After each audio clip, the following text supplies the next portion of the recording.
freestyle music, Latin hip-hop. I consider myself the first lady of Latin hip-hop. Majority of them are all one-hit wonders. Let's just keep it honest here. Let's keep it real. If the documentary can tell the story, it is another way of keeping it alive.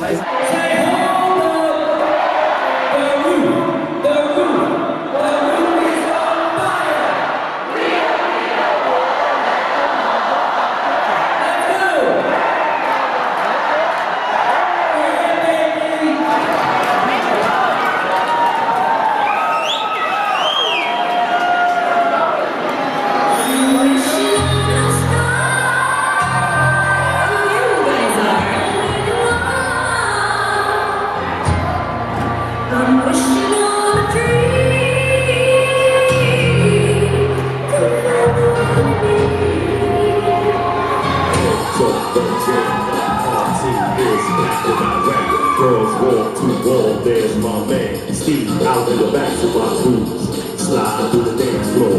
I never seen a club so hype before.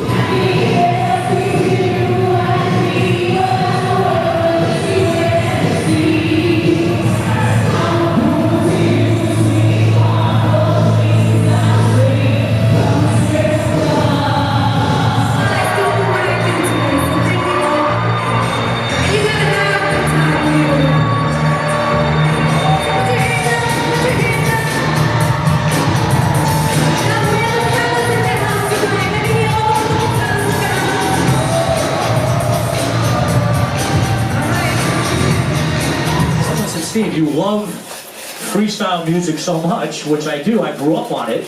Why don't you do something on freestyle? And doing my due diligence, I could not believe that there's never anything been done on the history of freestyle. So, you know, so when I did a little due diligence, they said there's one guy you gotta sit with that is the godfather of freestyle. And they said, you gotta meet this guy, Sal. So I just want to say that I'm so happy to be here because I grew up, you know, from 85 to 89 in high school, and that's what I grew up on that stuff. I mean, even when I'm in the gym today, I have it in my earbuds, Yep. but, you know, I can remember going to the underground and listening to Noel, Silent Morning, and the Cover Girls, Show Me, and all those great songs. And when, you know, being a filmmaker and doing a documentary, I wanted to do something that I was really interested in. Well, it's really a great idea that you're doing this because we've been talking about a documentary for years to document the history of what we've done and how it's gotten to this point. The point where you grew up on it, and now as an adult, you could bring your kids and your younger siblings and brothers and sisters to come see this music, which we're building a second audience. What happened was when it came out in the 80s. That's okay. When it came out in the 80s, you know, there was virtually no genre at that time. So I was very involved with hip hop. I was in this movie Crush Groove, and I was very involved with hip hop. So when my club closed, there was this movement of young second generation Latinos coming up. And I saw that this movement was going to be very viable in New York because they were the children of the salsa generation. But they wanted to have their own footing in New York. So when I saw this movement, I put together a nightclub to bring this movement inside with a DJ, Little Louis Vega. And it set off. And then I said, well, I want to be the first person to make this first sound because I saw the type of music he was playing. So what I did was I found a Puerto Rican producer, Andy Panda, a young lady, Cuban singer named Naomi. She was only 15 or 16 at the time. Andy was about 18 or 19. And I put together a Latin sounding disco record that I thought this might kick off the genre. And sure enough, it kicked it off. And then with the nightclub, which was called the Devil's Nest, which was in the heart of the Bronx on Tremont and Webster, is where the heart of most of these artists came from. Nightclubs were getting built around this music. Roseland, Studio 54, La Mirage in the Bronx, all the Staten Island, all the Long Island clubs. So you could have 30 or 40 of these artists within 2 or 3 years. We had 30 or 40 of these artists working all over the place, but packing the clubs. You can't do a real freestyle documentary without Sal Batello, and some people called you the Godfather, some called you the Pioneer, but whatever it was, they said you were the man. I'm really happy you came by and did this, and I think this will definitely enlighten the rest of the country who don't know about freestyle music, how great the music is and how the artists are still out there young and performing and packing venues.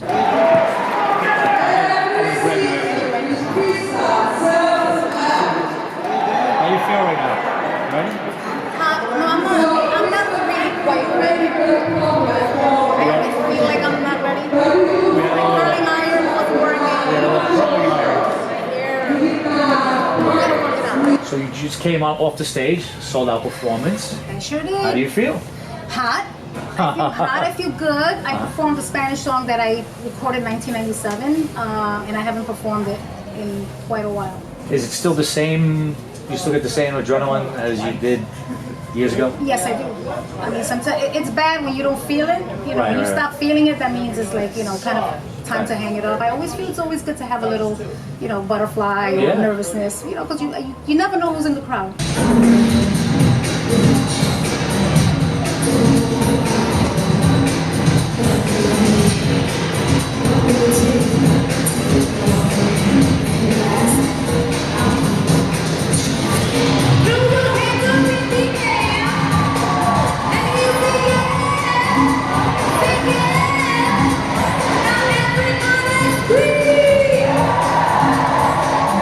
I remember being 12 years old and listening to Stacey Lattisaw. A lot of people don't remember her, but this is way back when. Right. And then when Lisa came out, I resembled her a little bit, and then I used to practice a lot to her songs. And I said, she can do it, I can do it. But I knew no one in the business, so little by little, I met people, and one connection became another one. And I met Carlos Berrios, which was a DJ in the Morris in Queens. Yeah, I remember. I used to hang out there. Yeah. I used to take the train all the way to Queens, and just to pursue and to learn people. And basically, I met him, and everything pretty much fell into place after that. We actually recorded "Make Noise" in 1988, and that became an underground kind of hit. Right. And from there, we just kept searching for songs, and Frank Reyes came to play, which is into film and the movie scene now. So he actually wrote a song for Frankie Cutlass, which is a DJ / rapper from the neighborhood too. And I did a demo to it. Make long story short, we fell in love with it, and here I am.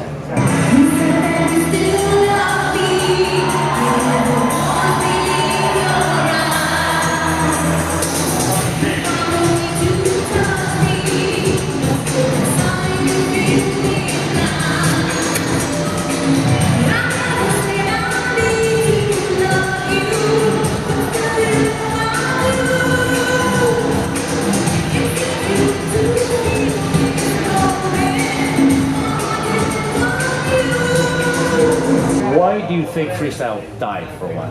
What was the big crash? Originality, quality of music just became a little predictable.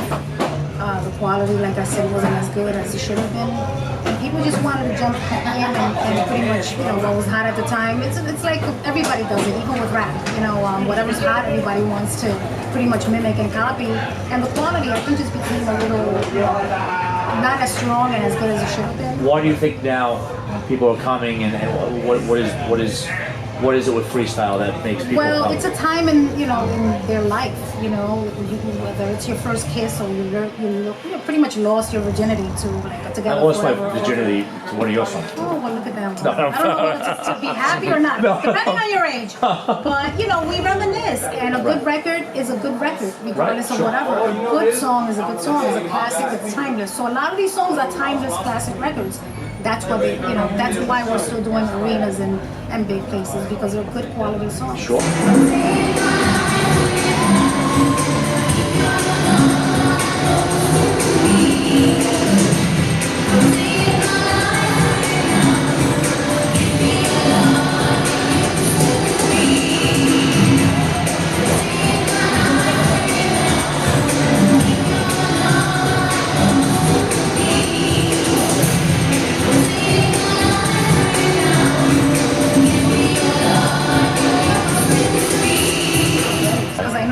Bit in the ass after this.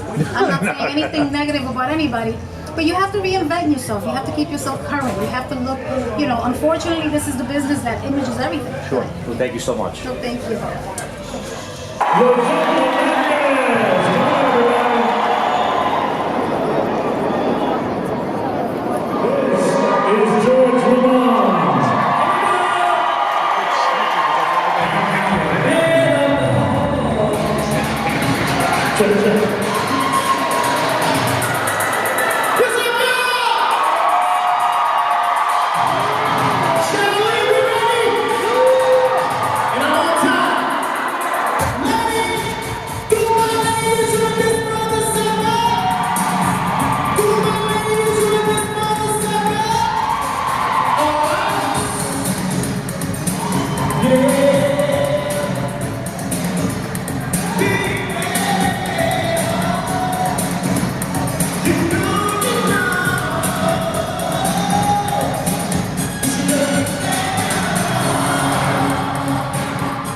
us how you actually broke into the freestyle business. I'll give you the compressed version. I pretty much, I was already singing coming out of high school. I had dropped out already because I was too busy involved in hip hop because it just started. So I was doing the break dancing, the graffiti, and all that stuff, and then singing in school. So I met a girl by the name of Marilyn Rodriguez. She had wrote songs for some freestyle artists that were out already, like C-Bank and Judy Torres, There's No Reason to Cry. And we used to go to each other's apartments and sing songs, and she wrote a couple of songs. One of them was Batter the Heart. It was Blessing in Disguise, Batter the Heart. I forgot the name of the other one. But those are the songs that she had written. I was more of a ballad writer. I used to write love songs all the time, just slow songs. And I could never write anything because I didn't know what freestyle was. So I knew what it was. I just wasn't, I grew up on R&B soul, and all that stuff. So, and we recorded that, and she incorporated another writer by the name of Philip Andriola, who co-wrote the song with her, and he wrote Without You, and the rest is pretty much history.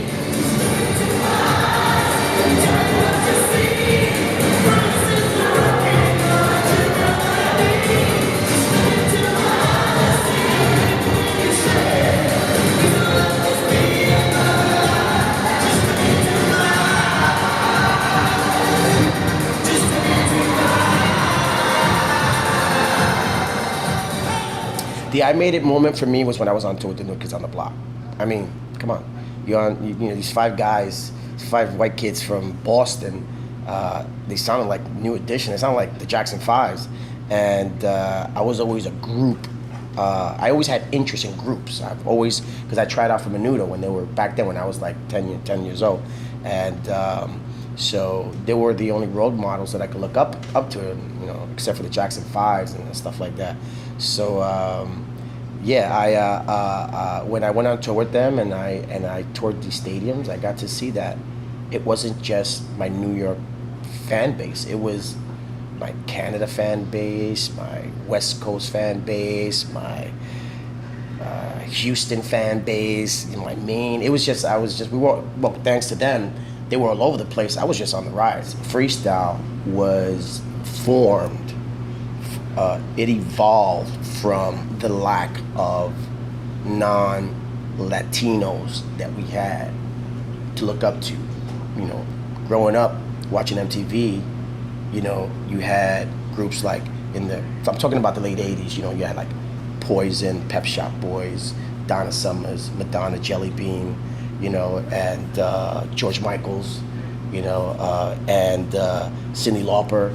You know, we looked at those people. We wanted that. The freestyle community, we didn't have it, you know. But if you listen to the production of all those records I just mentioned, listen to a lot, especially the Pet Shop Boys, listen to the drumming and the production of Pet Shop Boys. Take out their vocals and it sounds like a freestyle track. We didn't have a band. We didn't have money. We grew up poor. When I say we, I'm talking about freestyle started in the Bronx. Bronx was, like we all know, was a very, very poor borough back in the early 80s. And we had to do music with what we could, and that was a little cheap little Tascam drum machine, which we worked with, and we tried to manipulate the sounds that we saw on TV. You know, freestyle it evolved from from the fabric of disco, you know, and a little bit of hip hop, and it was all about making music, writing about your loved ones, heartbreaks, you know, happy times. It was never, ever, ever, ever about negativity. Never. There was never no beef with anybody. There was little rumors here and there, but there was no violence. We never badmouthed anyone. We respected each other. You know, all we wanted to do was make music and rock the stage. Stevie B for me is the one. You know, this guy, you say his name, he sells out arena to this day. He's worldwide, he's international, he has platinum records, you know, and he's passionate about this stuff. And he was the one that back then, you know, just hit it out the ballpark. I would definitely choose Lisa Lisa.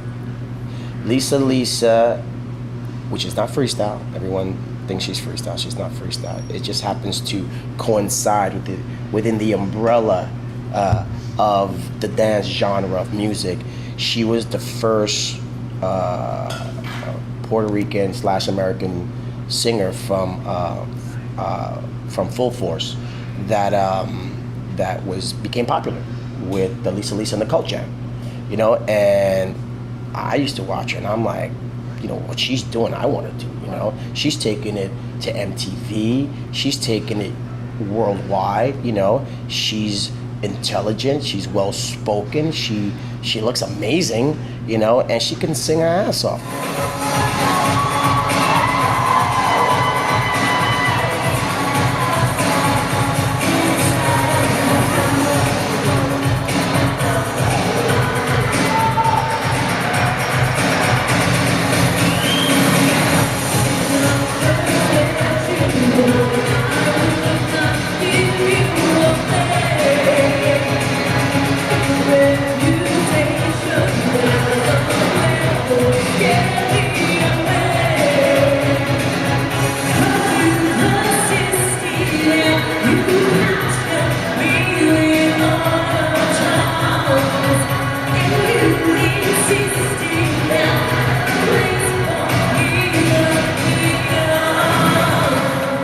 Just came off another exciting show. I mean, you guys still get excited to perform and yeah. I think we still get nervous. We were just nervous up there. Holy moly, we were like doing the and everything. I think we got you guys warming up and going over your numbers. I know, as if we always do that. We were, all of a sudden today we're like, this winter it's brutal. Yeah. Like we can't breathe anymore. But it's always a blast. We always, like, the moment you get on that stage, it just takes over.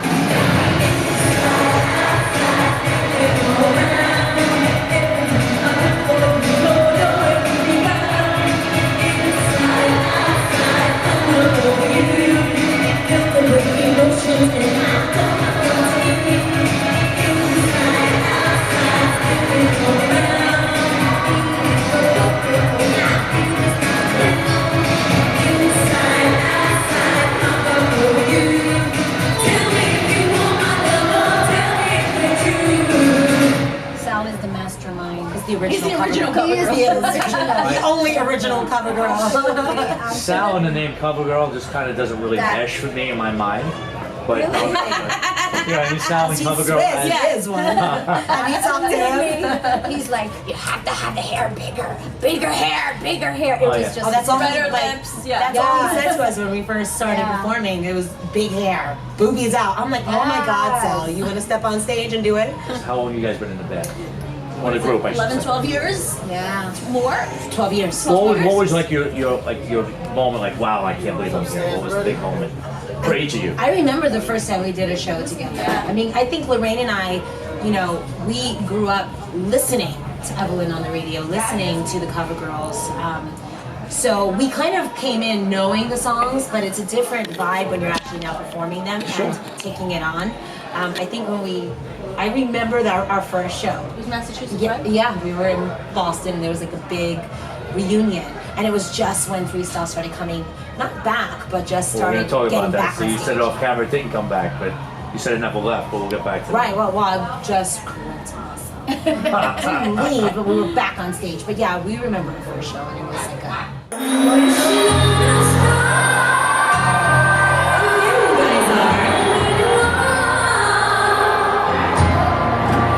Wishing on a dream.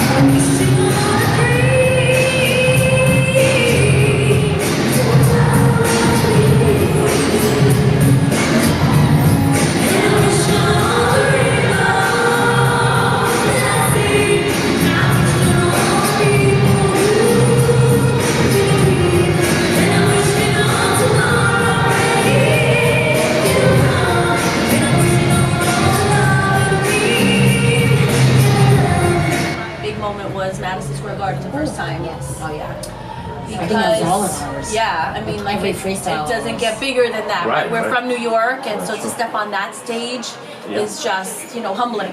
It was definitely a down period. I mean, let's That's all when be kind of honest. hip hop took over, right? And that Like- seems to be the main answer from Yeah. everybody. But what, is that See, what I you guess think I happened? don't know because I look at it differently. I think that because of people like you and us, it was always there. Just because there were no performances on stage, it was still in your house. It was still in your car. Your chances are, if you are a younger generation, your mom was listening to it. So now you're listening to it. You know the words. I think where he's going though is more like there's not anything new. So Right. like we're still. Well, that's another question too. You're right. That was where I was going next, because it never, after. After it faded and hip hop took we won't over, say that. we came back We never with had the a same- regeneration right, of new right, artists coming. right. It was the same Right. ones coming back doing the stuff from prior. Right.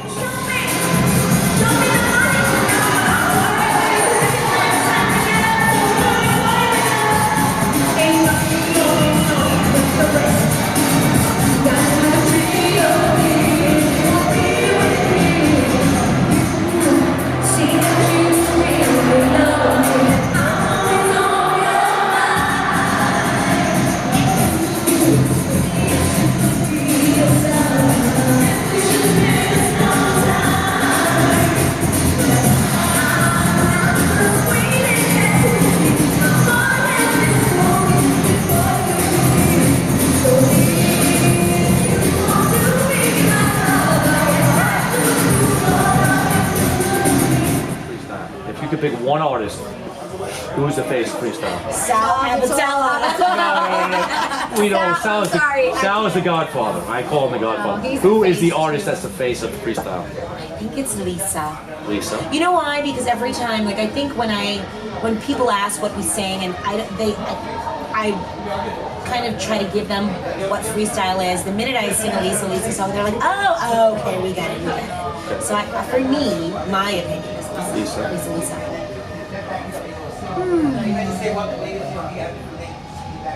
That's not an answer. Well, I mean, I think Judy has been dubbed the queen of freestyle, Okay. so I don't know if that makes her the face, but she's definitely, a queen. But I will say Evelyn is the face of the cover. That didn't sound like you called her a What? queen. No, Not called her a drag queen. I never said that. We're telling Judy on you. You see, I'm trying to do my thing, I get and you. these girls get crazy. And I was just about to say that she's the face of the cover girls, She's the clown. and she's our little queen in this group. But you guys don't like that queen Ev, word, I guess. Ev, in closing, who would you say the face of freestyle is? If there could be one poster boy or girl. You know what? I gotta go for my girl, Sapphire. Sapphire is Really? Okay. yes. She, she crossed over. She kind of brought it to a different level. So I gotta say Sapphire. Awesome. All right, perfect. I never broke into the freestyle.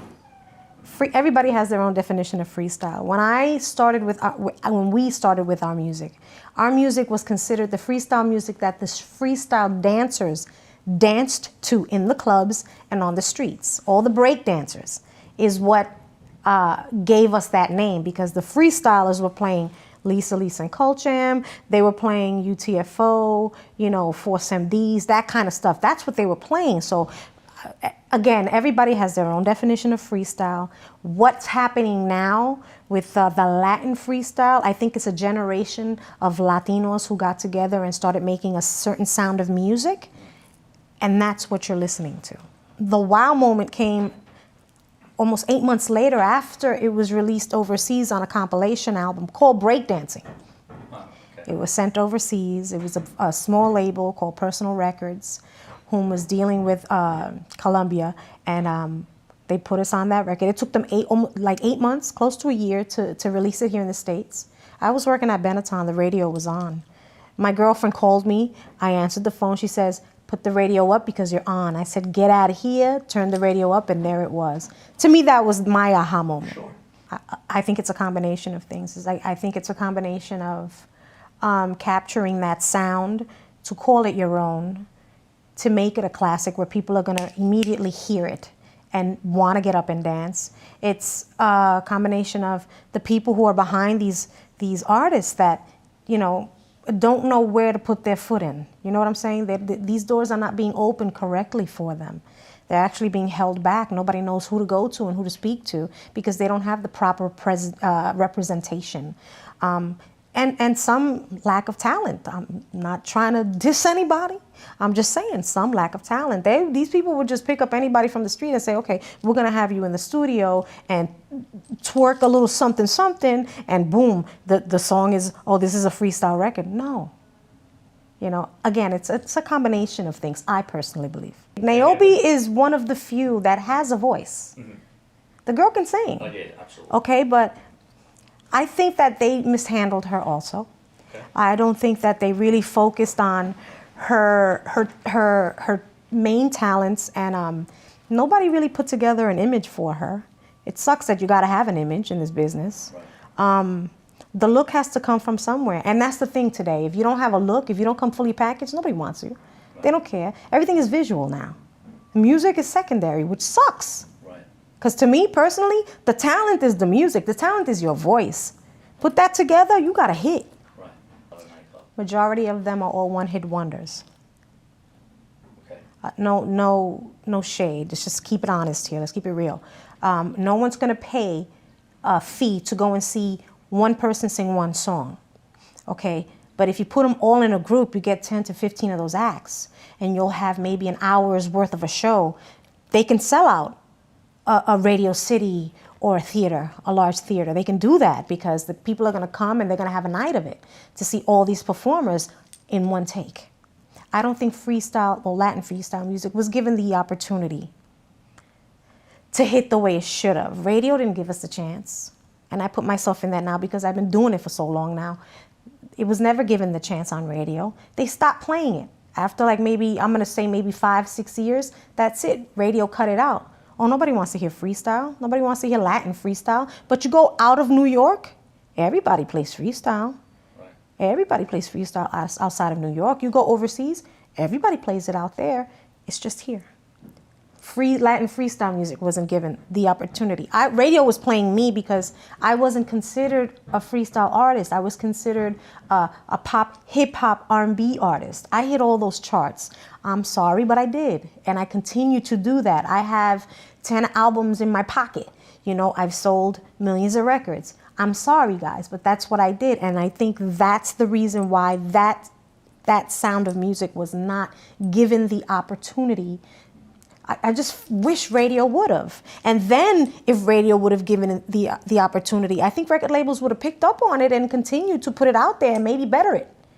When people pay for tickets to go see a performance, they want to see a performance. Why pay if they're going to see the same thing you put on a video? Absolutely. Or you're just going to play the radio and try to sing over it. No, man, people want to see a performance again. Broaden your horizons. Take that step. Make it bigger. To me, a show has to be full. It has to be big. You have to make this audience feel like they are there in the 80s with you. Make them feel like they're in the show with you. My opinion, it's the sound. And the voice that always comes to me is George Lamont. Okay. And female? Judy Torres. Okay. Why is that? Because I know her music.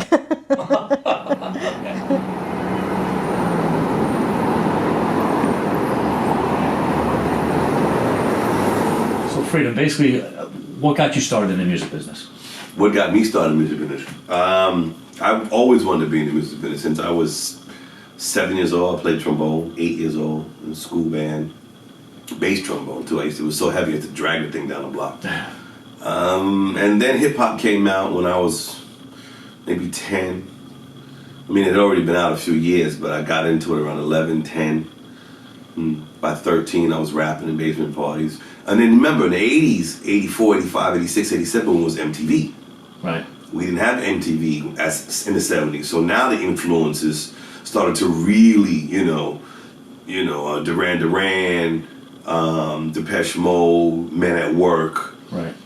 Groups that you might not have been necessarily affiliated with. MTV So the influence was just all over the place for hip hoppers. I mean, Donna Summers. I mean, because that's what we do. We sample wherever the breakbeat is. But Gonna Make You Sweat was a combination of our 4 or 5 years together, working together. Right. And the influences of all the things that we did. And that's how that song came together. It changed my life because at the time when I wrote Get Dumb, I was homeless. Really? Yeah, I was homeless. I was living in an abandoned building when I wrote Get Dumb. And I used to have, there's a candle behind you inside of a glass acrylic case that one of my friends took. And I would write my songs and push the candle in. It's this old Snapple bottle. And when I finally blew up, he had taken it out of my house, my abandoned apartment, and he kept it and he put it in a thing and put a little quote on it for me about perseverance. Being in Jet magazine, as a kid, I grew up with little Jet magazines. And, you know, Michael Jackson, and David James Brown. And have the song being played on a Jumbotron, on Sony Jumbotron. You know, that was, because it was playing, it was like, wow, on the Jumbotron. The James Brown special. When he had come home from prison and did a special and had the whole week performed. I think the problem with freestyle, for the most part, is no edge. When you say edge, meaning no controversy, no edge. Hip hop is edge. Hip hop talks about the police. Right. Hip hop talks about the government. Fuck the police. NWA. Right. What's freestyle's voice? It's safe. I came out with my solo album in 1992. It was a great record. I went out to LA. I used Marcus Miller on bass, produced Luther Vandross, one of the greatest bass players of our generation. I used this horn section from Quincy Jones that he used on a Michael Jackson album. Right. But the same week my record came out, Dr. Dre's Chronic came out. Right. Dr. Dre's Chronic wasn't safe. And freestyle wasn't born out of the Dominican Republic. It wasn't born out of Puerto Rico. It was born in the Lower East Side. It was born in Florida. It was born in America. And so in that respect, it's a part of American culture just as much as rap. Stevie B is the king of freestyle. And probably Lisa would be the female. Over Judy Torres, you think? Yeah, because I think that if you said Lisa to the average kid on the corner, they go, oh yeah, I remember Lisa. But if you said Judy Torres, they go, who that? Yeah, I agree. Well, when I first broke into the business, I didn't know it was going to be freestyle at all. It didn't have a name. Right. You know, I had just come out of high school and I was looking to be a singer, and I was competing in every single talent show, gong show I could find. And I was finally discovered at a gong show, actually by a judge who was going to gong me. And he came up to me one day after and he said, I'd really like to help you. And I told him the truth. I said, I have no money to pay you. And he said, that's okay. And he said, if I don't get you a paid gig in 6 months, you can walk away, no problem. If I do get you a paid gig, I get 20%. Okay. So we did that for about 6 months. And then one day he said, you know, in order for you to do something with your career, you need to do original material, because I was doing covers of Whitney Houston songs. Sure. And I said, yeah, I know that, but I don't know anyone. So he said, well, I have a friend who's looking for a singer to sing his music. And I met Mickey Garcia. Okay. I auditioned in front of him at a sofa de acapella of Out Here My Own from Fame. Okay. And he gave me a song called Love's Gonna Get You. One night we were having dinner, me and two of his other artists that he had signed. And the girl sitting next to me said, you know, I have a confession, I don't like my song. And I said, oh my God, I don't really like my song either. What's your song? And she said, my song is No Reason to Cry. Oh boy. So, oh my God, I love No Reason to Cry. Are you crazy? You don't like that song? Right. And she's like, no, I like your song. So we went to Mickey and we asked him if we could switch. And he said yes, and the rest is history.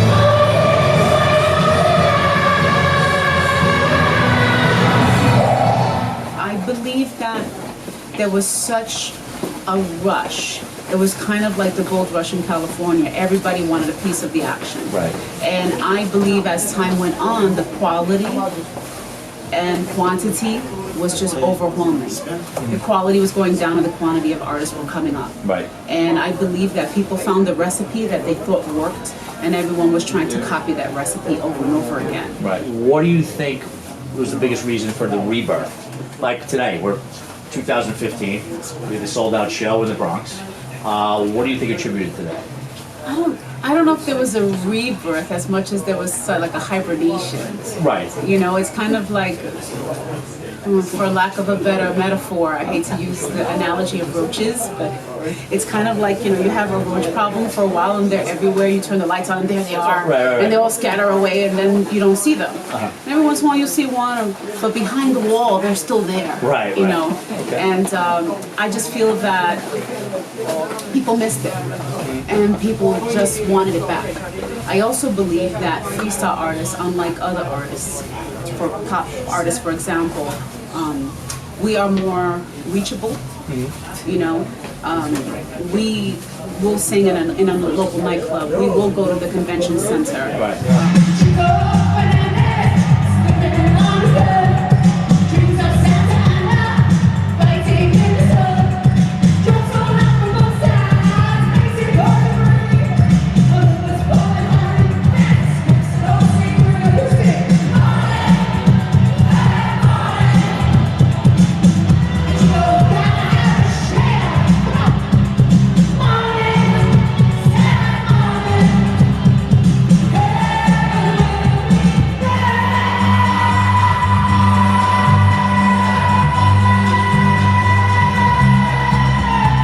I think that the politics of freestyle can be sad, so I'm learning that, by the way. I don't think that the fans need to know that. It's Right. sort of like watching magic. You want to be in awe. You don't wanna want see to that. know the truth of the trick, because once you find out, it's not fun anymore. So, but what I hope the documentary brings is education to the massive public that perhaps may not know about freestyle, because freestyle is unique, especially to New York and to the Latino urban areas in the country. And it unfortunately never got its day. You know, there is no Grammy category for best freestyle, whatever. Sure. And I think people like George Lamont, TKA, Indria, they deserved that. I really believe they deserve that. So I feel that if the documentary can tell the story, it is another way of keeping it alive. Well, freestyle hadn't been invented yet when the Latin Rascals came out. So what it was is that we were DJs that came from Harlem and from Brooklyn, and you know, and we just had this unique opportunity as wannabe DJs to go and pretty much tap into the sources that were available to us because we lived there. That was our world. So like there would be gospel singers singing on one street corner, and then there would be like Tito Puente's kids, like, you know, playing salsa music and dancing, and somehow in that world, it wasn't all about the guns. It was pre-crack, and so people just loved making music and expressing themselves. So by the time I went to produce the Cover Girls, it didn't really matter to me to what level of talent they were at, which is not taking away the fact that they had talent. It's just, it was a sound that Andy Tripoli, myself, and Andy Panda Tripoli, Albert Cabrera, and myself specifically created. They happened to be, at that point, the muse to that sound. And so we all had visions, along with Sal Abatello, who, for no reason at all, decided to invest in these three kids who didn't have much to know about what they were doing. You know, I've spent time, you know, educating myself, and I've not been afraid to whether I'm producing Gloria Estefan or Cher or Luther Vandross or whatever. I mean, I got like this feeling of like, you know, I can go for it, you know, which freestyle is maybe what it is that helped to bring that out in me. Many of the names that you've mentioned, who I have great respect for, like, for example, KL from TKA, and who wrote all of his own songs. George Lamont, who has a voice I can only like put on the level of like a George Michael. You know what I mean? It's like Stevie B wrote his own songs and produced his own songs, but he decided to stay in the same place, just like, you know, he's like the Barry Manilow of freestyle. Right. He just had his style, and guess what? It's like they're fans out there, and I've seen people go to see Stevie B and lose their minds. Right. You know what I mean? So like it's all respect for them wanting to stay in the same place, but many other artists didn't know what direction, because you really need to have a sense of self-purpose and motivation to say, I don't know where I'm going, but I'm going to try something for failure or not failure. If I say, who's the female face and the male face of freestyle, who would you say it is? I'd say it's Judy Torres and George Lamond, hands down.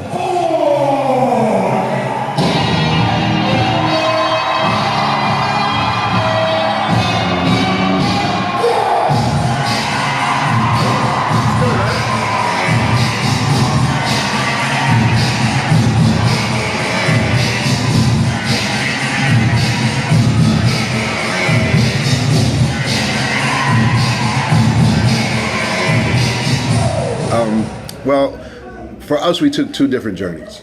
I started with the initial group TKA, and he started out with Cynthia as well as Los. Wow. Before we got together as K7 and the Swing Kids, and then became this new version of TKA that you see today. I started out in Spanish Harlem, New York City.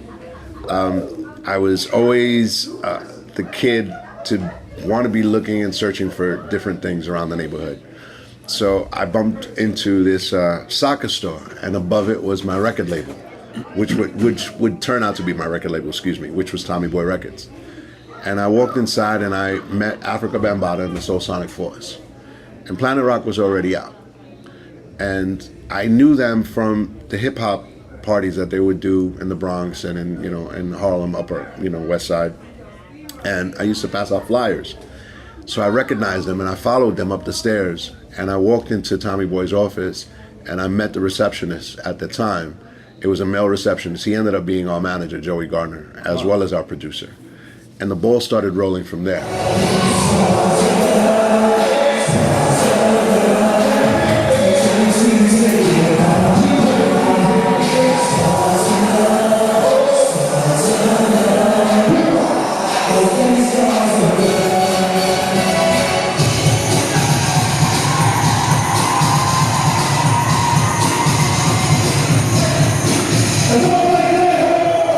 The idea of us becoming a dance music group came from Joey Gardner hearing the songs that we had written over rap beats and saying, maybe we should speed it up and try to sing them over electro-funk beats. Electro-funk being like Planet Rock and Play at Your Own Risk and, Let the Music Play. And that's what we started doing. We merged Scars of Love into that, which was the song that got Joey interested in us, and the title of our first album. And then we started searching for the perfect song. And we found that in One Way Love. And that was our first single as TKA, and our introduction into what is now today considered freestyle music. So I broke into freestyle. Funny, I was working at Bloomingdale's in the credit department, and who did I meet there? A girl named Cynthia. Wow. She's writing her song, she's saying she's in freestyle, and she's writing her first song. And I'm like, oh, what is that called? And she all changed on me. Wow. I'm like, oh, cool, And once she was done with that, she got signed to Micmac Records, and she was auditioning dancers. And a buddy of mine was dating her at the time, said, listen, you should audition Wilson. This guy, he can dance. And she auditioned me, and I got in right away, and then we went and we found Los. And that's what started that. That's how I broke into the business.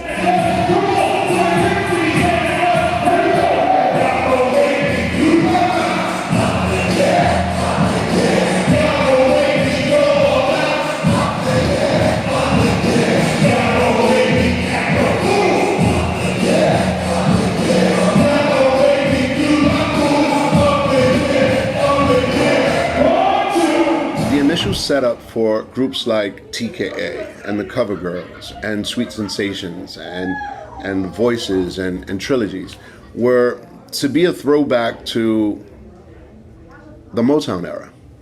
And what Joey Gardner and what Sal and Andy Tripoli wanted to do with the Cover Girls and with TKA was make a Temptations and make a Cover Girl group. That was what they were molding us into being. But with the K7 stuff, branching out, we had to look at the bigger picture. We had to look at what was really happening in the pop market. We had to look at, you know, the rap artists that were getting popular and, you know, and their performance levels. And that's what we wanted to do. So we started seeing that we had to put more into it to get a lot more out of it. Right. For me, no show is complete without George Lamont. Okay. I think that George is the embodiment of the freestyle vocal. I would have to say Judy Torres. Okay. Judy Torres is often, you know, referred to as the queen of freestyle, and there's a reason for that. Her voice is immaculate, and that's just the beginning. I mean, just her voice is just the beginning, and it's so amazing. Just her personality, the way she performs, the way she loves her fans. She's just like a poster child of freestyle.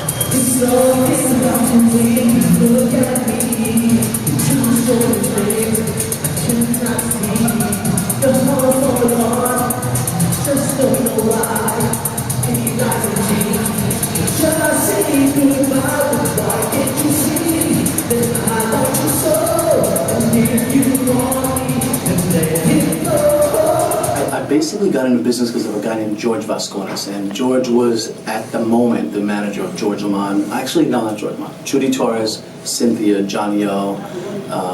He had EXO, Solid, a whole bunch of old school freestyle acts that, you know, did a lot of records back in Micmac, and we all kind of did a lot of shows together. And George believed in me. He had something about him. It was me and Judy and Johnny and Cynthia, and he really put a lot of effort into us and did everything he can to try to get us to other levels. And as soon as we got to a point where record labels were knocking on the door, Micmac was the first label that we signed to. So it was an exciting time. Top 97, it was a Saturday. Actually, it was a Sunday morning because I had just done a show Saturday night. And I'll never forget, I'm in the shower and my best friend was running down the hallway of my house, and it sounded like there was an earthquake going on. Now, I live in upstate New York, so obviously there's no earthquakes. And I'm like, what is that noise? And he bangs on the door and says, oh my God, your song's on the radio, come out, come out. So I jumped out of the shower, ran into the living room, and my whole family's jumping up and down listening to the song. Meanwhile, I forgot I wasn't wearing anything, and it was pretty crazy, funny. But that was the first time I heard Crying Over You on the radio, and it was an amazing feeling. It always is. To this day, whenever you hear it, it still feels good.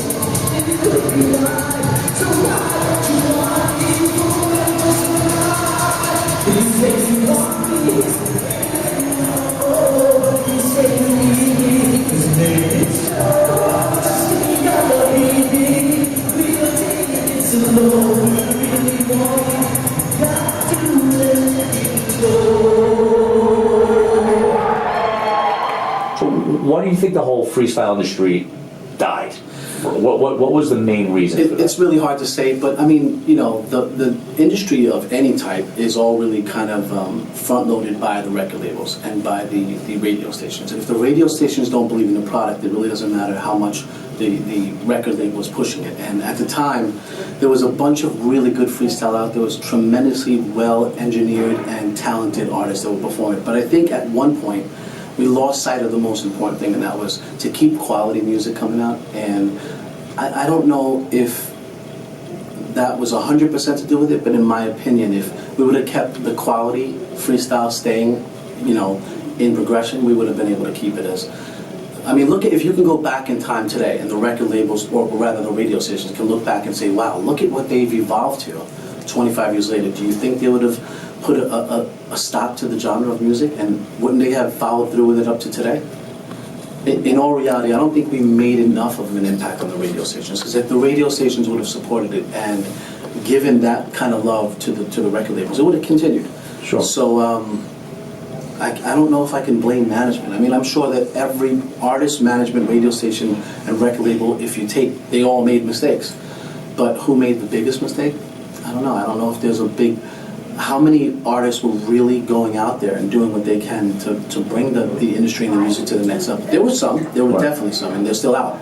You know, you see TKA performing everywhere, K7 TK, Stevie B, George Lamont, King, you know, Noel, Judy Torres, Cynthia. Those people have made this a career. Because freestyle for you, if you had to just do as be a freestyle performer, can you financially survive? Not in the lifestyle that I like to live, no. Okay, that's fine. And I could, but I don't want to live that way. It should, that question should, the answer to the question should be yes. We should have all been financially set, but one of the things you also have to consider is that if you take people from nothing and give them everything, it's very hard for them to comprehend how to maintain and to hold on to that. who is the face of freestyle in your opinion? The face of freestyle? If you were to pick one particular person.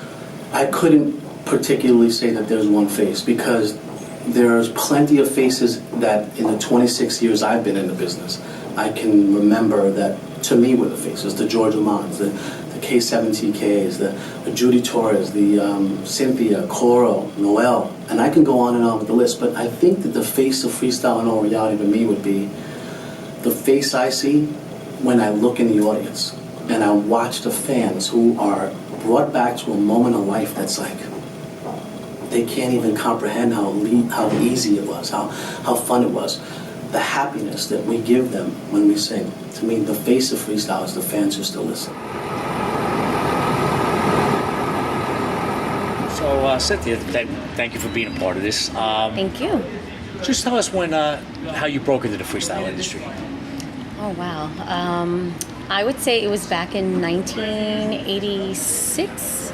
A good friend of mine, Sapphire, she was already established in the freestyle industry and introduced me to a couple of producers, and one producer in particular was Mickey Garcia, and he had a DJ contest in the Bronx, and I met up with him, and once he was done with his contest, I actually auditioned for him in the stairwell of the club. Oh, that's fun. That's fun. And then I met up with him again a week later, and it was a done deal at that point. You know, I auditioned, had some material, and came out in the freestyle market industry with Change on Me. But I was home listening to the radio, and I believe it was 103.5 KTU at the time, and it was Scotty Blackwell DJing, and he mixed Change on Me in with TK Scars of Love, and I went crazy. Crazy. And then they had a Hot or Not when they played Change on Me, and I think I got 97 or 98 hot, and I went screaming in the living room to my mom, my sisters, and that was the aha moment for me. Dream Boy, Dream Girl arguably could be the biggest freestyle song ever. Yeah. How did that whole thing come to pass? Well, Johnny and I are label mates, Micmac Records back then. So it was the label's idea to come out with a song where they would feature, two of their main artists. So we were able to meet with a producer named Charlie Rock, and he gave us a really good song, Dream Boy, Dream Girl. And it was quite interesting because in the studio, at first there were different key changes. And when we recorded the song, people were like, oh, it's not gonna work. And we said, Johnny and I said, let's leave it. It's different, and I think it's gonna work. And let's just throw it out there and see what happens. And it by far happens to be the biggest freestyle duet. When you think of the artists that are out now and the money and the promotion that's behind the artist and the image, everything it's a package. And you have to develop that artist. And I think when freestyle came out, the labels weren't really supporting the freestyle artists back then. It was all about what single we're gonna release, what album we're gonna release, how many units we're gonna sell, how much money we're gonna make, and that was it. And there's so much more behind it, doing video production, doing publicity, getting the artists out there. And I just think that was a big component of freestyle dying. Another component could be, just the production itself. It was just so saturated, so many people coming out with freestyle music that the producers and the artists, it's sad to say, didn't really take that much time into coming out with a really, really good song. Who would be the one male freestyle artist you'd have to have and one female? By far? Yes. George Lamont. Okay. I love George Lamont. I think he's a fantastic entertainer, vocalist by far.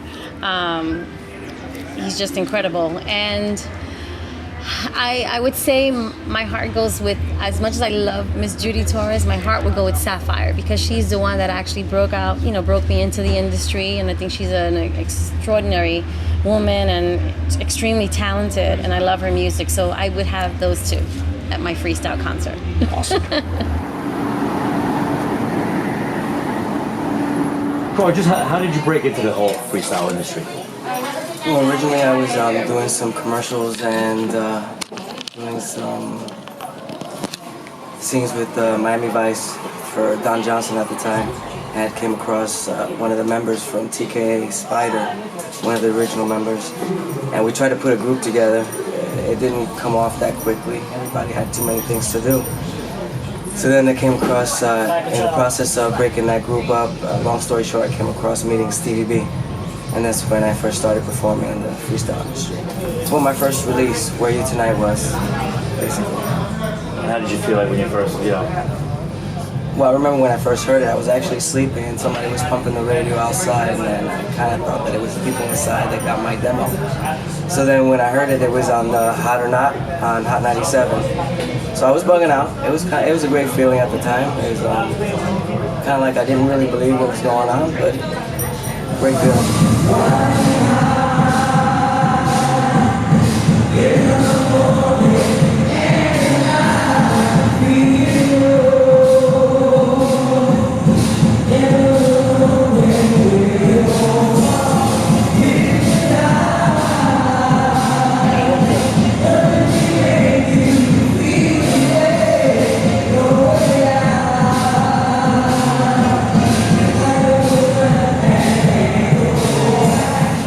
There's a few things. I think that it got oversaturated with garbage. It almost seemed like anybody could release a record.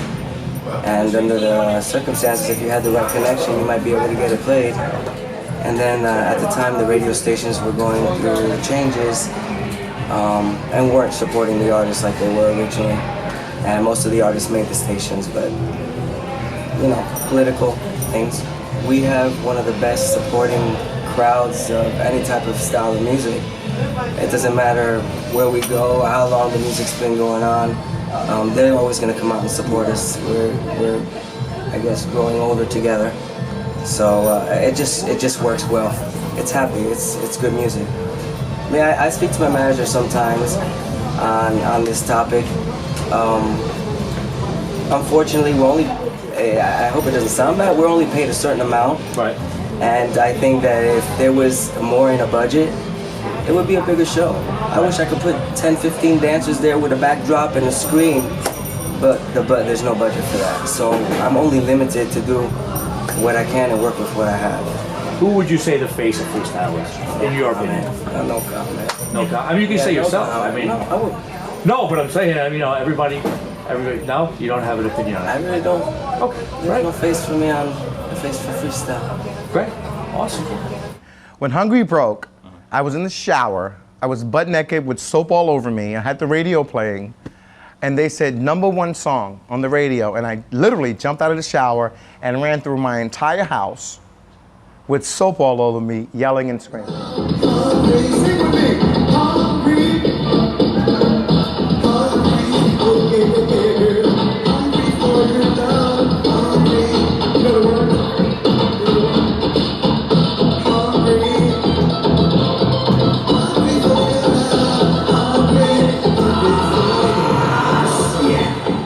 Freestyle music was a lot of young, enthusiastic, talented individuals, and the sharks stepped into play.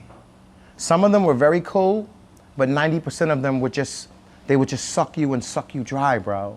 You know, and you know, you'd have these hit songs and they're all over the radio, and the artists are starving, and the management or the label is collecting millions of dollars, bro, millions of dollars. And not only are they were collecting millions of dollars, they didn't even give the artists the 10 or 12 or 15% that they agreed to contractually. And when the artists made noise, what did they do? They blackballed them. They stopped them from having shows. They said, yeah, you want to sue me, take me to court, it'll cost you $150,000, but you're not going to make any shows. You don't have that kind of money. So you know what, I'm just going to keep it and I'll see you when I see you. Unfortunately, there was only one that actually came out of the freestyle era, and that was Mark Anthony, who I did a lot of shows with. Right. And he converted. Hanson is blackballed. Why? Because we owe him $6 freaking million? Why? Wait, let me finish. So they canceled the show the concert's on a Saturday. They canceled it on a Friday after they promoted it for 2 months.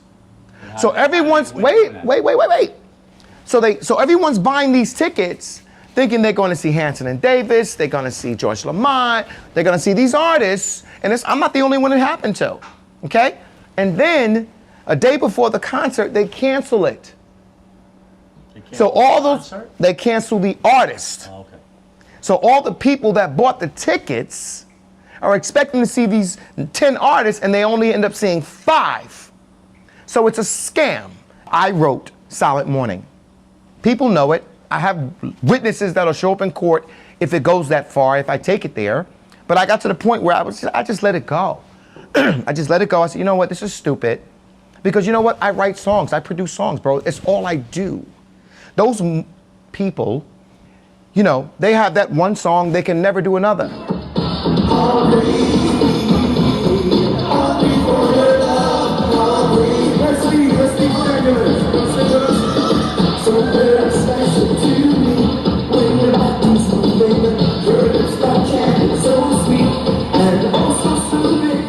I want my money.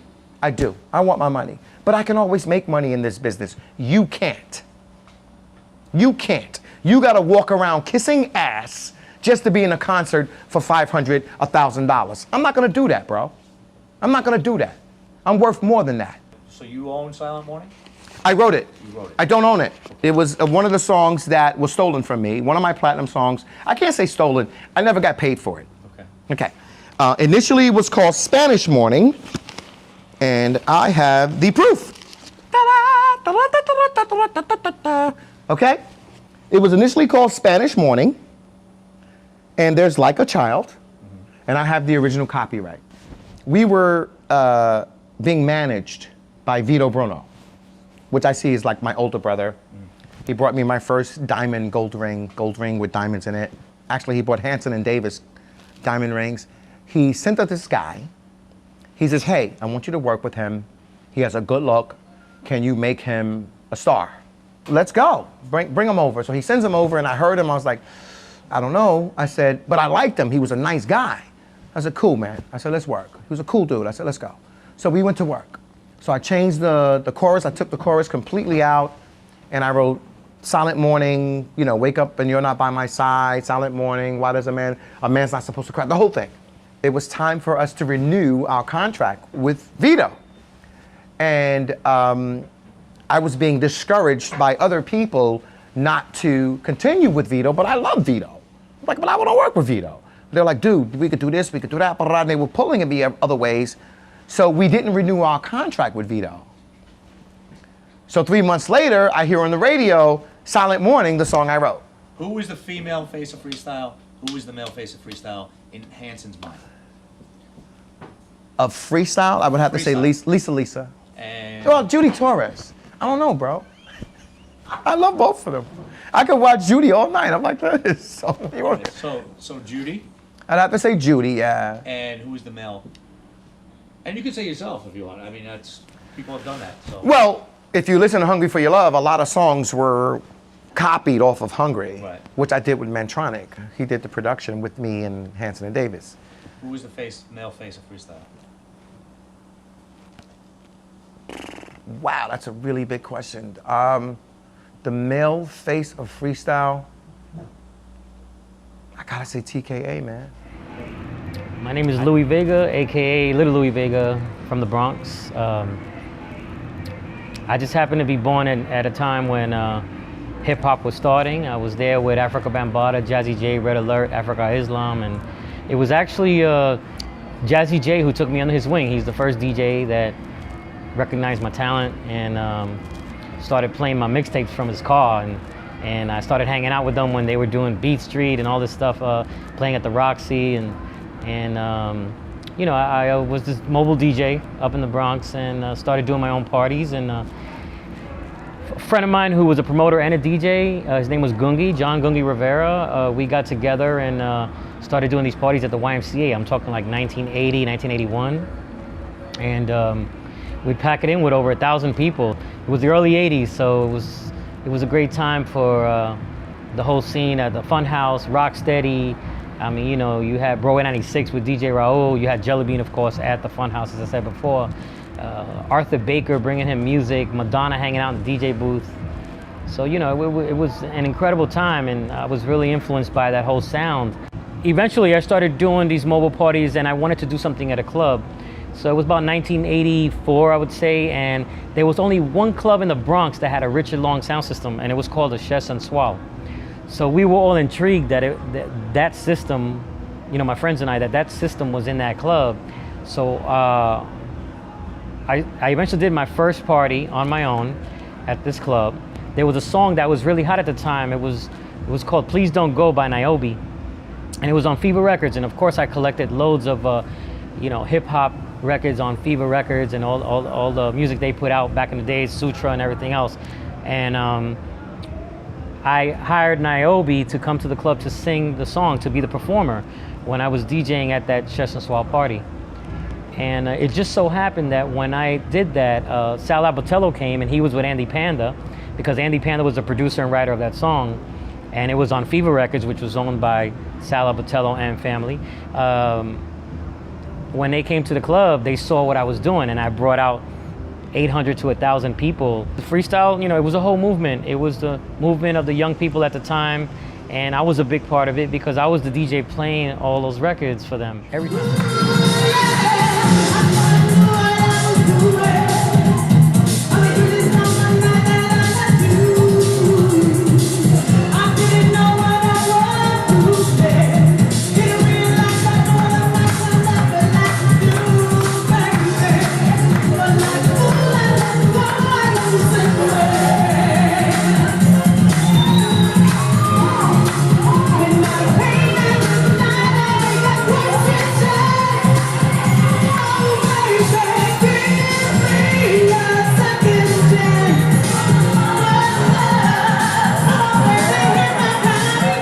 Sal when I was 14, 13 or 14, and it just so happens that a good friend of mine from Catholic school, I was attending Holy Spirit up on Burnside here in the Bronx, and her name was Tanya Dorset. It just so happens that her uncle was the main bouncer, very beloved bouncer that, may he rest in peace, named Mandingo, that you also see him in the movie Crush Groove and stuff like that, the guy with the furry vest. She kept always saying to me, you know, you sing so great, blah, blah, blah, blah, whatever, because I was already singing from way before, but as far as getting known, it had to do with Sal. But anyway, she said, how come you don't, you know, meet this man named Sal? You know, he has this club called Disco Fever and a skating ring that was right around the corner from where I used to live over on Macomb and Mount Eden, and which was called Skate Fever. And I was like, you know, I'm gonna meet this man. I'm like, you know, I'm young, whatever the case may be. Just come with me one day to the club. I'm gonna go see my uncle. And went over there, and it just so happens that he wasn't there. So, like, okay, no big thing. I wasn't really thinking anything of it. Then, being that we were going back home, we both also lived in the same building, and which was 1566 McCombs Road. And then while I was going home, we were passing by the skating ring, and we were able to go in because, you know, she had access, so on and so forth.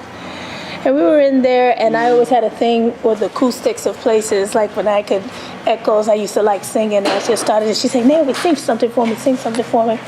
So I started singing. So it just so happens that this man comes out, and he says, you know, where's that radio, whatever the case may be. Because it was loud, I'm not going to lie. And I said, there's no radio. He said, who is that? I said, no. So Tanya, her name was Tanya Dorset, said, that's Niobe. He didn't believe that, so I had to sing again or whatever. That's how it all started.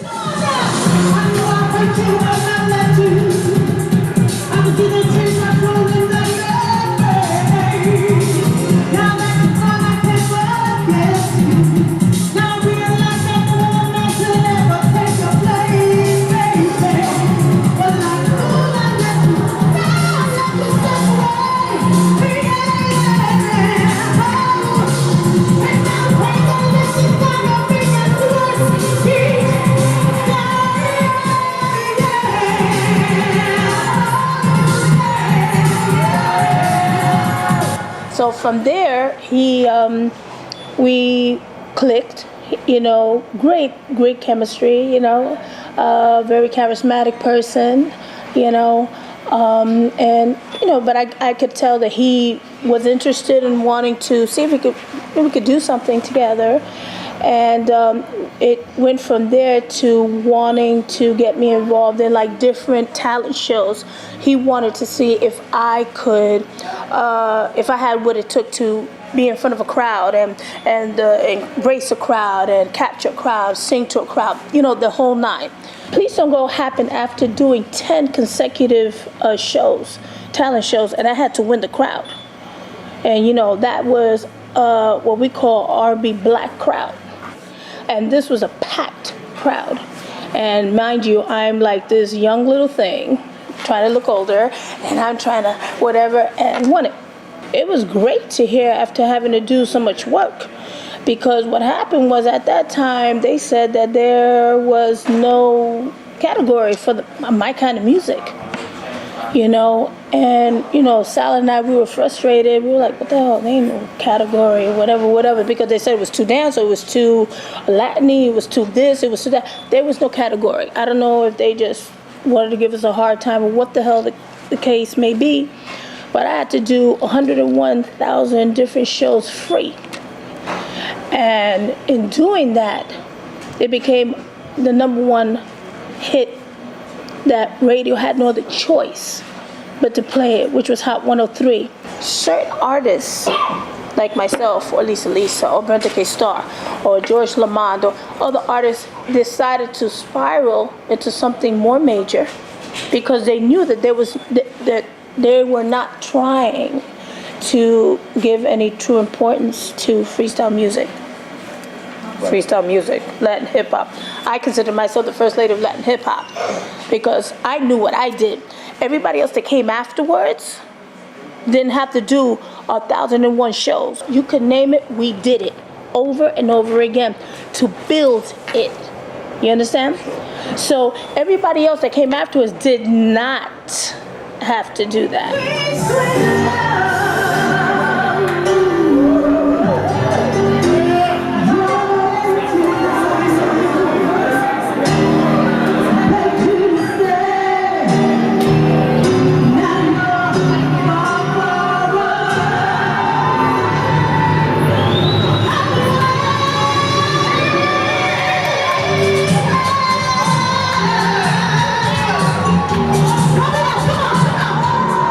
Say is the face of freestyle to an average fan? I'll say myself. Okay, and why? Because what I had to do, nobody else had to do. I was a dancer. I used to teach hustle, and I was always in the clubs dancing, and I just love music. So I was at the Copacabana, and this guy was looking for someone. He spotted me and said, "That girl over there." He came over, he asked me if I could sing, and I said, of course I could sing. I auditioned, and he liked my voice, and I met Todd Terry, and we got together, and we made a song. And which song was that? Why You Wanna Go. Okay, it was actually huge. Oh my God, I made it moment was when everybody was making fun of me and going, oh, yeah, keep dreaming, girl. Yeah, sure, your record's gonna be on the radio. Sure.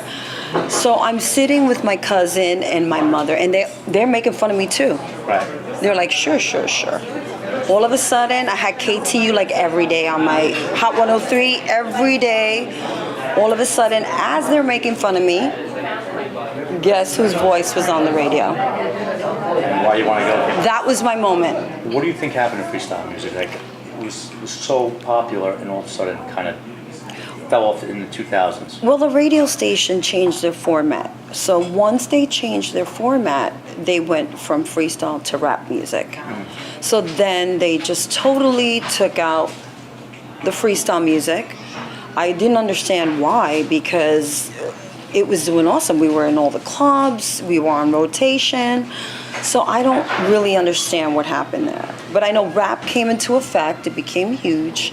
and they just pushed us to the side. We were on independent labels, and none of the independent labels had the funds to really back us up and do the videos, the expensive videos, and really put us out there and put us on like mainstream radio. So independent radios are dealing with sort of a budget kind of thing. Major labels are dealing with big money. They can throw their artists out there and make them huge and put $100 million on their videos. We didn't even get videos because the labels weren't willing to invest in the music or in us. They were taking all the money. And I believe that years and years later, we will still be here because the music that we sang was from the heart. The music that we sang, our songs had stories. They were stories. You know, people would come to me and go, "Oh my God, I dedicate my song to my husband. Every time I hear it, I cry." Or, they're deep. They're songs that have meaning. Nowadays, music does not have meaning. It doesn't tell you a story. Our music tells your story. Back then, we couldn't wait. Oh my God, we're gonna see Noel. Oh my God, we're gonna see Sapphire, Judy Torres. People were like, we would pack 1018. I remember doing 1018 when Why You Wanna Go came out. I could not see a space in between. That place was huge. There was no spacing in between people. So how do you figure you can do that? Because people love the music. And still now they love it. Do you think the artist got taken advantage of? Absolutely, without a doubt. How so? We were young. We were being sold a dream, and they knew we were young. We didn't have lawyers back then. We didn't know. We just were like, oh my God, we're on the radio. So if they offered you a certain amount of money, we took it because there was no one advising us and saying, listen, don't do this. Later on it got to that degree, but in the beginning it was just young kids getting involved in music. We had no direction. Who would you say is the female and male face of freestyle? If you could pick two, one each. The male face of freestyle? I would say George Lamont, maybe Noel, TKA. Only one now. You can only pick one. I would say if Fascination was throwing a concert. Okay, who would I put? Pick the top, to perform at my place? Yeah, one male artist and one female artist. I would pick George Lamont. Okay. And who would be the female? I would pick. Who would I pick? You could say yourself too. People have. I don't say myself. I remember seeing Sapphire for the first time and Lisa to me was the first one that I actually saw at a club when I wasn't even performing yet. And I never even thought about doing it. And I saw Lisa at this place and I'm like, wow, that's amazing, because I was a performer, but I was a dancer. So I never thought that I would be up there. So I would say Lisa, and I would say it would be George. Awesome. For me. Awesome.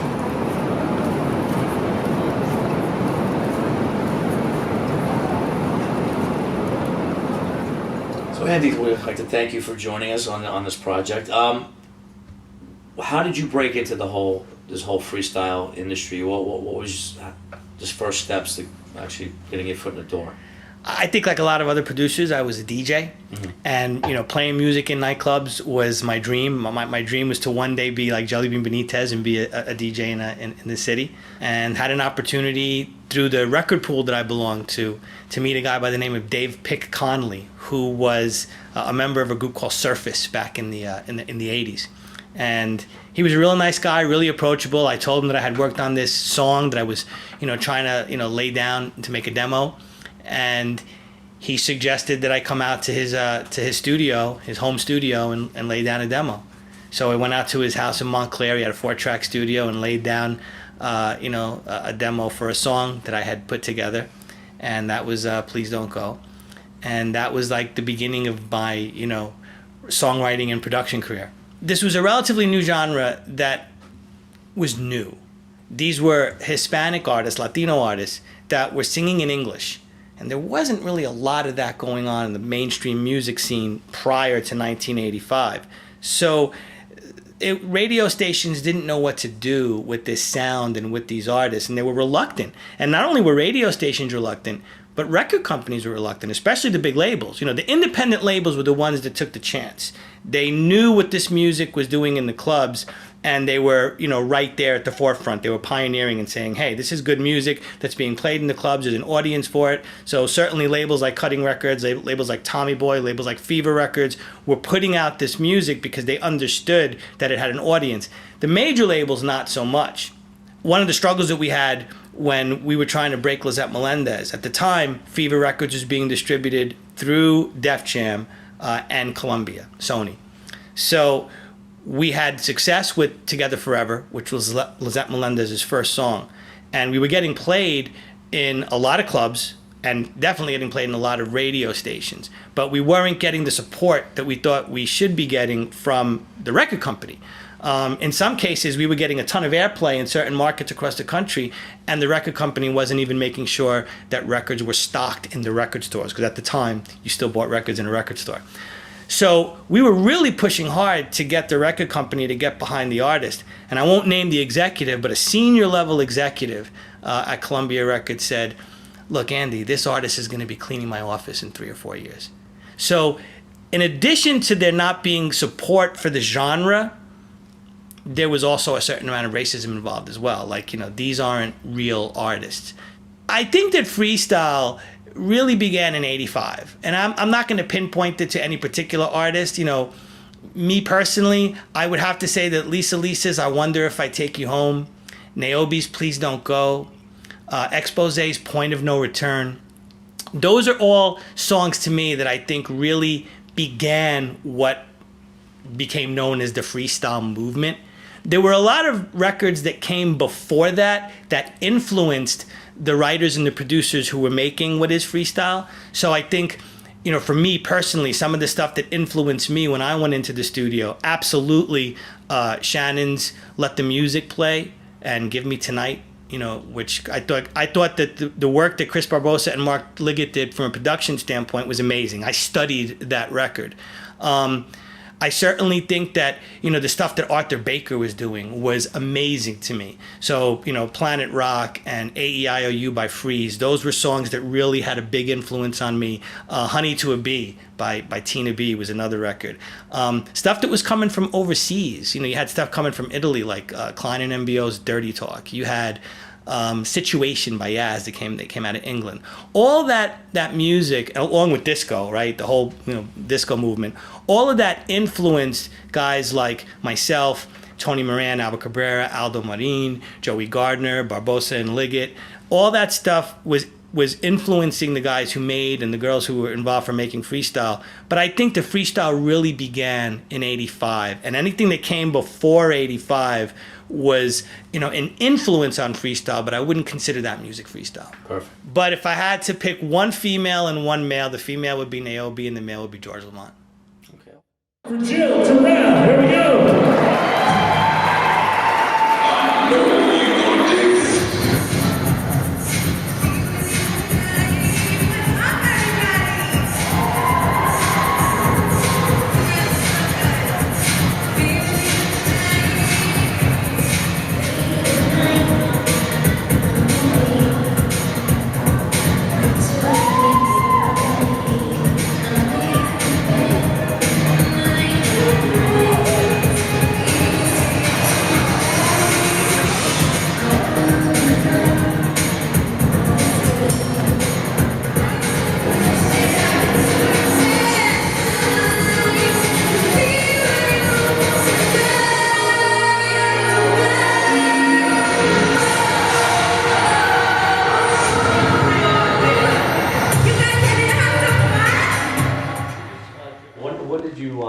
When did you break into the freestyle industry, and what made you choose freestyle? Being, you know, you're kind of one of the only newer artists that I've encountered. I never came out the box saying that I wanted to do freestyle. I wasn't like, I'm a freestyle artist. I did this song with Todd Terry, who's really well respected in the genre, and he said to me, you know, I think I'm going to start doing a freestyle CD. I'm gonna put out a freestyle CD. And I had worked with him under a different name doing house music. What name? Krista. And I did it, it's my middle name. I did it under Krista because I didn't really love it, but I really love to sing.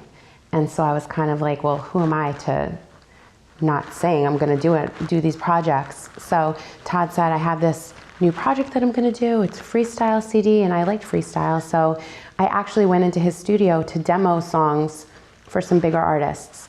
And when I heard this one track, I was like, Todd, I love that track. I need that track. It has to be for me. He's like, go write on it. I'm like, listen, I want to put it out as Jill Terrell. I don't want to be Krista anymore. And don't even pay me for this session. Just let me do this song. And if you like it, put it on your CD as Jill Terrell. And he's like, all right. And I left his studio that day and I was like, oh my God, what did I just do? I'm not even getting paid. This is never going to happen. Right. And he put it out. He did what he said he was going to do. And it wound up being one of the breakout singles on there. I got such a good response. So, you know, all of a sudden I was thrust into this freestyle world, and the reception that I've gotten from the freestyle heads and the people who like this music has been overwhelmingly wonderful for me.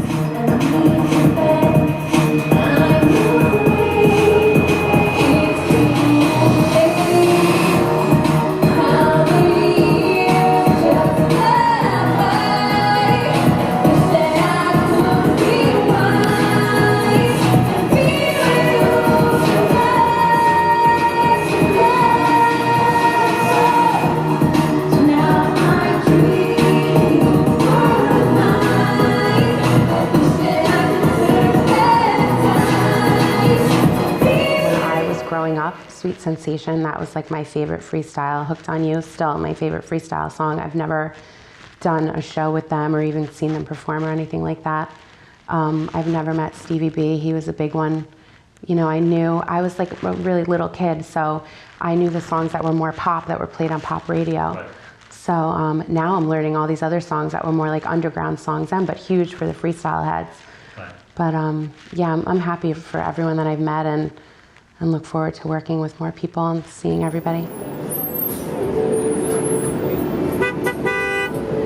Well, you know what? Everything's longevity. And, you know, you start saying these things after a long period of time. But when you're starting this off, nobody knows what it's going to turn out. So luckily for me, I was in the hip-hop business first. And I was one of the pioneers of hip-hop.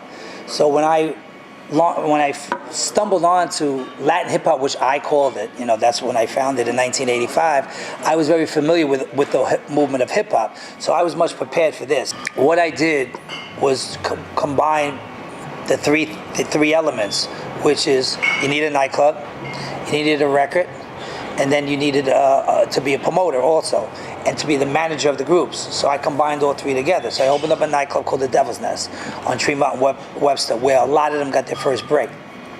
Also, I had the first record, which was Please Don't Go. So in 1984, I put together this Puerto Rican producer, Andy Panda, never was in the studio before, and I put the singer together, Naomi Gomez, which is a Cuban-American from the Bronx, and it was a vibe, you know when you just know, you know, it wasn't anything that I knew was going to be hit, because both of them were very inexperienced and never been in the studio. But when I heard that demo that Andy made, which was Please Don't Go, it was a combination of like disco-sounding Latin record. And I said, wow, this is going to be the new sound. Me personally, I called it Latin hip-hop. And I was watching these Puerto Rican kids breakdancing. And you know, breakdancing has been involved with hip-hop from day one. But it was Puerto Rican kids breakdance, and they were unbelievable. Then there was a DJ there, and he was spinning. He was tied up to the light pole, and his name was Little Louis Vega. And when I started paying attention to what was going on, I realized I just stumbled onto the same situation when I found Grandmaster Flash in the Park for Hip Hop. And I was like, wow, here it is, the next movement, Latin hip hop, second generation Puerto Ricans in this country from their ancestors with salsa music. I started the Cover Girls, Lizette Melendez, then TKA. Performed in the club the first time. La India, who is a big Latin singer today, was in TKA. Brenda K. Starr, who became a big Latin artist now, she did a freestyle show there. And these are all young entrepreneur Latinos, Puerto Ricans, and before you knew it, started getting on a radio station. Then a whole scene came out of Miami. the Exposés, the Louis Martinier producers, and Stevie B, and Coro, and all of these. So now we got 2 cities blowing this music up, and now we got the tri-state area, so you got 4 big cities going on. But radio embraced it. So now you had pop stations embracing these independent labels, which the major labels did not want these records on the radio because it was taking airtime from Michael Jackson, from Whitney Houston, from Madonna. They didn't want all these little. So what they started doing was, after the first go-round, when it was so successful, they started signing all the artists to major labels. Except the majors didn't know what to do with them because the artists weren't as talented as a whole that they thought they were. They weren't musicians, they didn't have bands, and when the major labels got them, they changed their sound to try to make it pop music. And a lot of them didn't have as much success as they did when they were on their indies. 92, 93 came, and hip-hop just seemed to take over, and the Latinos started leaning towards hip-hop and embracing that, because after 7 years of this, the sound didn't go to the next level. There wasn't that second generation freestyle artist like there was after the first generation hip-hop, second generation was moving on, and it died there. When you're signing a deal, when you're a kid, you're signing the minimum deal. 25 cents a record, 30 cents a record, 50 cents an album. So to recoup a video, $50,000, then the album. Remember, back then you had to go to the studio. It was $250 an hour to record. You had to pay the producers. So your overhead and your recoupment was sometimes in the 100,000s. Your royalties never made it because they didn't sell that many records.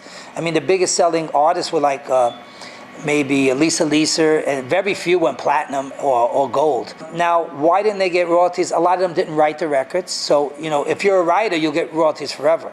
If the record companies went defunct, who are you going to get royalties from? A lot of them weren't available to be on sale. Now, today, in the 2000s, you have the internet, and you could download records. Now, the record companies who bought those labels that went defunct, or the ones who still own it, obviously they're making the money. What music do you know that could go to Madison Square Garden 25 years after, when they didn't make it when the records were out? We got there after. So this music is actually getting bigger after its initial success when they were young. But all the acts the same today as they were in '85, or some of them not original? You go first. A lot of the groups, I don't think there's hardly any groups that are the originals, maybe none. The reason is because time goes by, who doesn't want to do it anymore, who gets married. This music started in the mid-'80s to the '90s, so you figure that's a 30 to 20 year span, and people's lives changed. And what happens is, what's great with bands and groups is the music can live on. Unfortunately, when you're a solo artist, God forbid something happens, you quit or you get sick. That's it. It's over. Like Vicki Sue Robinson, we're never going to hear a record again. So, or Whitney Houston, or Donna Summer. So, but with groups like the Temptations and rock and roll and doo-wop and disco, you could go on. So in freestyle, it's the same thing.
honored to be in a circle of like Sal Abatello and Steve Staniel. You know, you guys that kept us alive for so long, bro. So many of us would be starving. Would have. And then if radio would have given it the opportunity, I think record labels would have picked up on it and continued to put it out there and maybe better it.